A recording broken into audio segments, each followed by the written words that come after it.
మనం ఆయన అంటే హీరో అయ్యాడు, అదొక రీలు బాక్స్ లో మెన్షన్ హౌస్ మ్యాక్సిమం బాటిల్ తీసాడు, తాగాడు. అదేవిధంగా డైలాగ్ కూడా చెప్పాడు ఒకటి, సింహం నక్కల మీదకి వస్తే వారు కదరా ఏదో అన్నాడు, ఏదో బూతులు అడిగాడు. కరెక్టే, బాలకృష్ణ గారు బూతుడు డైలాగ్ అన్నాడు.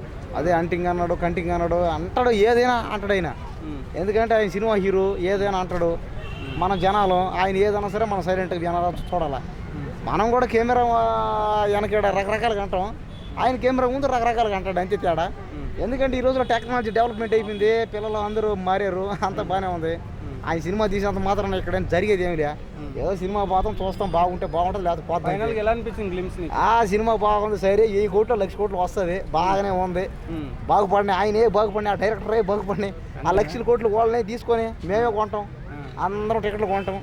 బాలకృష్ణ సినిమాకి అందరం కొంటాం, టికెట్లు ఖచ్చితంగా కొంటాం. మరి 2 తెలుగు రాష్ట్రాలు అందరం కొంటాం. తెలిసాలి చెప్పాలి, అదే ఓయమ్మ